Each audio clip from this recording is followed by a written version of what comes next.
Hello, this is a Swiss cheese plant, and this is a piece of Swiss cheese. And when you compare this cheese to these leaves, you can see where this plant gets its name from.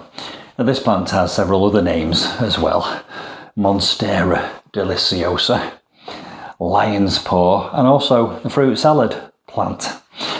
Fruit salad because it produces a fruit which tastes and smells like fruit salad, a combination of banana and pineapple apparently, although I've never tasted it, but it is considered a delicacy in its native environment where it's grown, which is underneath the canopy of the forests.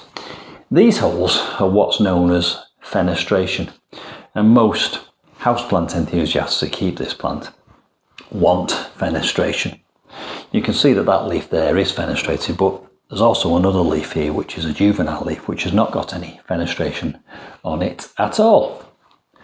In this video I'm going to share with you some simple tricks on how you can encourage fenestration on your Swiss cheese plant, Monstera Deliciosa. Monstera, because of these abnormally shaped leaves, it comes from the Latin, and deliciosa because of delicious fruit. So let's talk about fenestration. The first thing to be aware of is that fenestration happens on older leaves on the mature parts of the plant.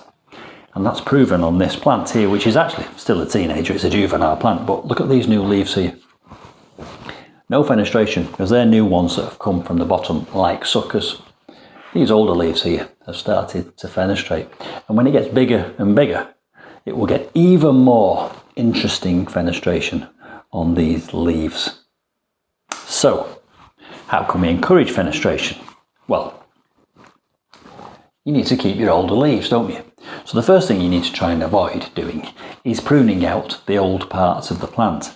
Now this can become a monster. It can get bigger and bigger, up to 4 meters even in the homes, in the household.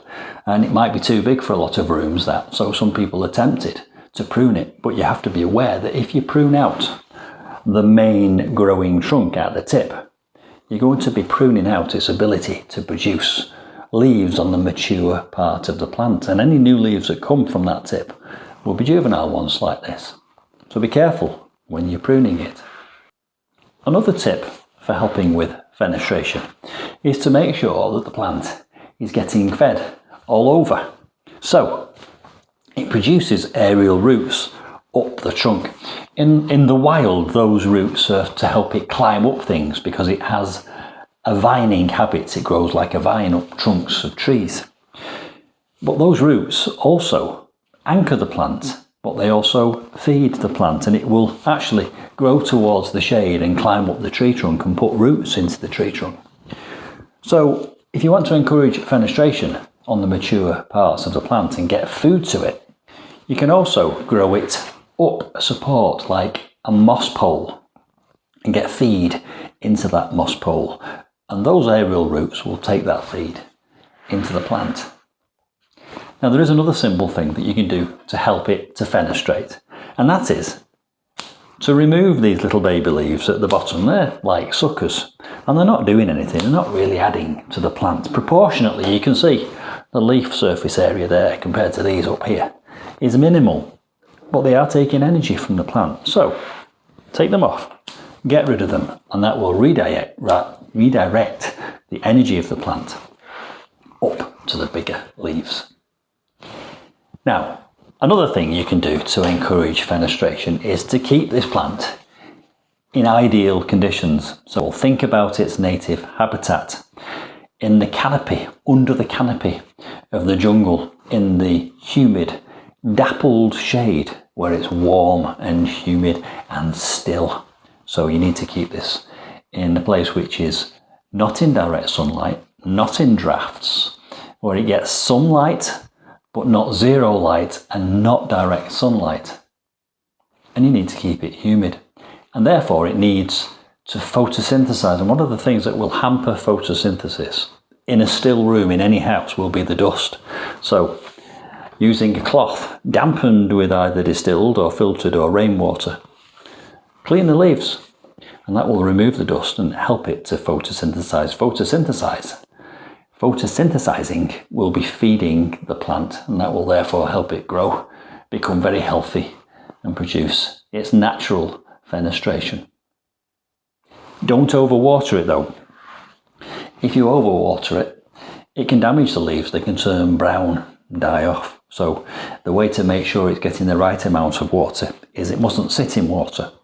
It must be in well drained but water retentive soil. And you feel it to see how damp it is. And you don't water it again until it's almost dried out. So keep it moist. Feel it with your fingers about an inch below the surface. If it's dried out, give it some more water. If it's still moist, don't. If you overwater it, you'll get brown leaves. Similarly, if you give it too much light, you'll get dark black leaves, dark brown or black leaves. So it's about finding the right balance. So there we go. Some useful and hopefully helpful tips on how to get fenestration on your cheese plant leaves. And there is one other thing which I've not mentioned yet, and that is about rotation. And I think there's a temptation when you've got a plant in a room in your house and it's gone towards the light or the shade, whichever, to rotate it. But with this one, apparently, leave it be. Just leave it where it is. Let it do its own thing. And that will then cause it to get that fenestration which we all want. Now I've just bought this plant for my exotic jungle bathtub project. I've surrounded the bathtub in my house with houseplants so that I can sit in there and feel like I'm sat in a jungle. And that video is on my channel, and again I'll link it at the end of this one.